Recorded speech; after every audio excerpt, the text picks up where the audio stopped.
Et dans la famille Radio Mont Blanc, je demande Éric Fournier, le maire de Chamonix. Il est justement avec nous car nous parlons qualité de l'air, Audrey. Exactement, avec cette grande réunion publique qui va commencer dans quelques minutes au Parvis des Fils de Passy.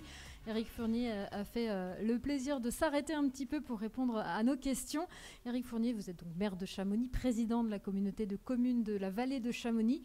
Vous êtes aussi mobilisé sur cette question de la qualité de l'air, de la pollution de l'air, notamment avec votre projet instaurer une ZFE, une zone à faible émission, dans la région. Ça serait une première hors agglomération. Dans quelques lignes, qu'est-ce que c'est ? À quoi ça ressemble ? Alors, une ZFE, c'est une manière d'essayer de faire en sorte qu'on ait des véhicules propres qui circulent. Alors, c'est une partie de la politique des déplacements qu'il faut mettre en œuvre. Ça n'est qu'une petite partie.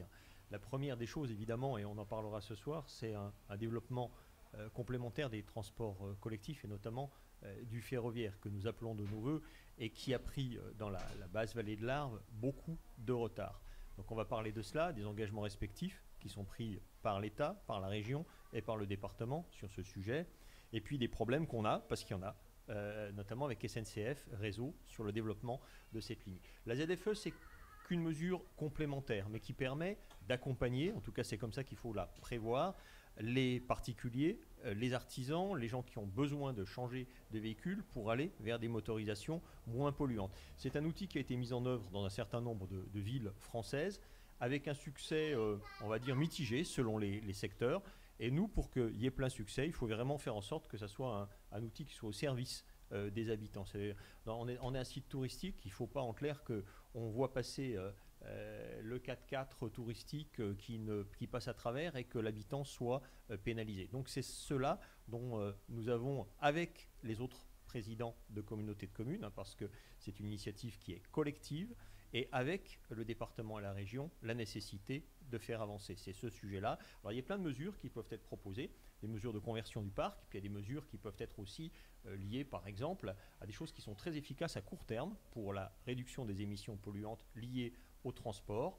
C'est par exemple la réduction toute l'année à 110 km/h sur la route blanche de la circulation. On l'a déjà l'hiver. Pourquoi est-ce qu'on ne le ferait pas toute l'année ? Il y a certains secteurs des Alpes sur lesquels ce type de proposition a été faite et avec succès. Donc beaucoup de choses peuvent être encore engagées, mais surtout n'oublions pas le travail qu'on doit faire sur les transports collectifs et également sur la réduction du nombre de poids lourds qui transitent. Quand on parle de nos transports, c'est quand même ces deux sujets-là aussi qu'il faut traiter en priorité. Éric Fournier, l'une de vos craintes, c'est que les restrictions, en termes notamment la vignette critère, ne touchent que ceux qui ne peuvent pas s'offrir, s'acheter de nouveaux véhicules propres. Comment est-ce qu'on peut pallier ce problème ? Effectivement, si c'est ça, il ne faut pas la faire, la ZFE. Si c'est pour taper sur des gens qui ont déjà des difficultés à boucler, à finir leur plein d'essence ou à boucler leur fin de mois, il ne faut pas la faire. Il faut la faire que si on arrive à les accompagner et à faire quelque chose d'un peu innovant. C'est le sens de notre questionnement en direction de l'État et de l'ADEME.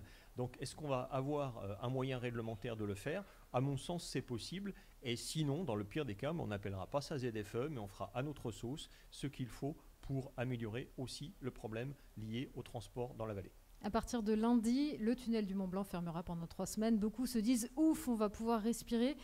J'imagine que pour vous et pour beaucoup d'acteurs locaux, c'est l'occasion d'entamer une réelle discussion, une réelle réflexion autour des modalités de commerce, de transport de marchandises, de transport de passagers. Là aussi, que de temps perdu. 1999, drame du tunnel du Mont Blanc. On est quand même 23 ans après.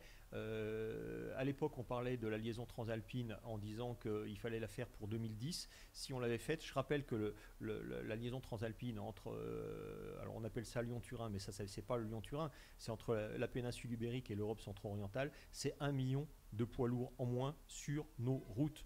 Et il faut aussi penser, en ce moment, d'ailleurs je crois que l'un de vos collègues a titré sur ce sujet-là, aux collègues de Maurienne, parce qu'il n'y a pas d'opposition entre les vallées. Il ne faut pas qu'il y en ait une qui prenne tout pendant que l'autre n'a rien.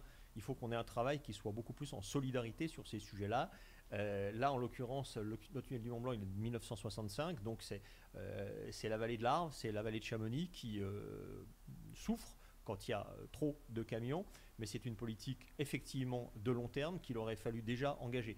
Donc il faut là aussi qu'il y ait des décisions qui soient prises sur les aspects de financement. Les collectivités sont prêtes à jouer le jeu sur ces sujets-là, des infrastructures d'accès à la Combe de Savoie pour amener justement ce fret qui doit passer par le ferroviaire et non plus par la route. Merci beaucoup Éric Fournier Merci à vous. d'avoir été notre invité sur Radio Mont-Blanc. On vous laisse filer cette réunion publique sur la qualité de l'air au parvis des Fils de Passy.